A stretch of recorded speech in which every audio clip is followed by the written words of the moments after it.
always do it on my own, so I gotta get through it. And the only thing I know is to love what I'm doing. Never give up, never slow, till I finally prove it. Okey, sampai juga ke destinasi dengan selamat. Sebelum itu, salam kemahiran daripada aku. Inilah tempat parking jangan parking merata, nanti kena sita dengan majlis. Gurau je. Okeylah, inilah kulis aku yang paling lawa, paling gempak pernah aku belajar. Besar tak? Mestilah besar, mestilah cantik. Wisma CWS, Pusat Latihan Kemahiran YSS Kulai Johor. Inilah laluan pintu utama. Jangan lupa sampai-sampai kita kena cek suhu. Selepas itu kita scan QR code. Jangan lupa MySejahtera. Jangan lupa juga hand sanitizer, sebab kita kena jaga kita. So, jagalah keselamatan dan kesihatan di mana pun anda berada.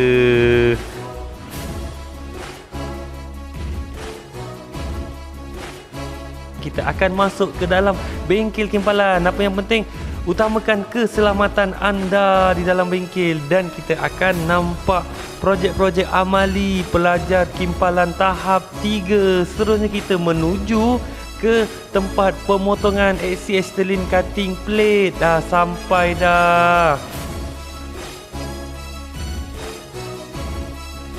Inilah hasil daripada pemotongan OC Sterling cutting manual plate.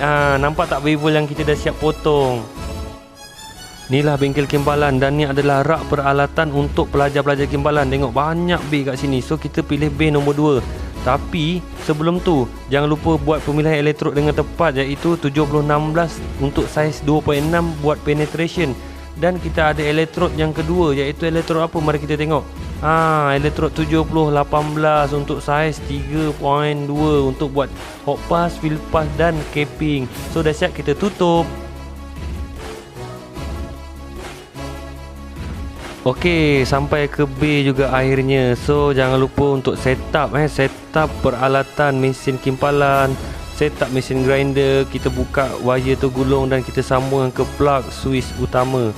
Dan seterusnya kita cek kabel-kabel yang berkenaan. Kita ada kabel bumi, so kita kepitkan ke jig. Seterusnya kita tengok kita ada kabel holder. So kita buka satu-satu dan kita sambungkan kepada mesin dan kita sangkutkan di situ sementara, dan kita make sure kita pakai. Jangan lupa kita onkan semua switch mesin dan kita set up arus yang bersesuaian untuk plate yang kita hendak buat paku kimpal. Kita cek semula grinder on ke tidak. Okey, selepas tu kita ambil holder kita cek semula keadaannya dan kita ambil elektrod yang bersesuaian untuk kita buat packing, iaitu paku kimpal ya.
Okey, selepas kita buat paku kimpal, kita akan mencanai semula paku kimpal tersebut supaya lebih memudahkan kerja untuk buat penetration. So kita akan nampak di situ jarak antara satu plate hingga satu plate 2 hingga 3 mm untuk memudahkan kerja-kerja penembusan. Okey, kita akan buat larian pertama, iaitu dipanggil larian penembusan atau bahasa Inggerisnya penetration. Inilah larian pertama menggunakan elektrod 7016 bersaiz 2.6. So kita teruskan menggunakan arus yang bersesuaian. Jangan lupa guys, jaga keselamatan anda semasa melakukan kerja-kerja kimpalan. Dan kita akan terus buat kerja-kerja mencanai, di mana setiap larian kita perlu mencanai untuk membuat penyambungan untuk mendapatkan hasil yang berkualiti mengikut standard prosedur yang ditetapkan.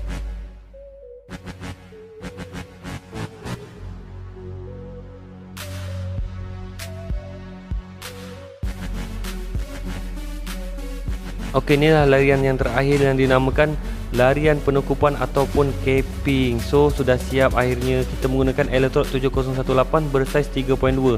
Pastikan gunakan arus yang bersesuaian untuk dapatkan hasil yang terbaik.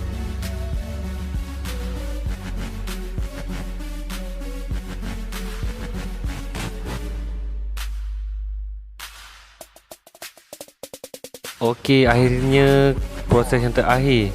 Kita sampai juga ke bilik NDT, iaitu kita akan buat proses pengujian magnetic particle inspection. So kita ada pelit kat situ, kita ada yoke.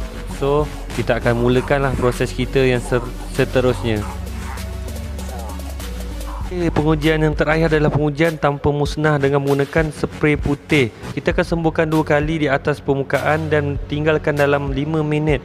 Kita ambil mesin yoke dan seterusnya kita menggunakan spray kedua, iaitu magnetic spray. Dan kita lakukan spray magnetik di atas permukaan yang hendak dilakukan pengujian. Dan kita menghidupkan mesin yoke tersebut dan kita akan nampak hasilnya. Di situ kelihatan cacatan. Antara kecacatan yang ada ialah porosity, undercut yang kita telah uji menggunakan mesin yoke, iaitu pengujian magnetic particle inspection. So kita akan buat pengujian daripada section A hingga ke section B sampai ke penghujungnya. Inilah hasilnya setelah menggunakan magnetic particle inspection. Dengan ini tamatlah perkongsian tentang welding di kolej aku. Always do it on my own, so I gotta get through it. And the only thing I know is to love what I'm doing. Never give up, never slow, till I finally prove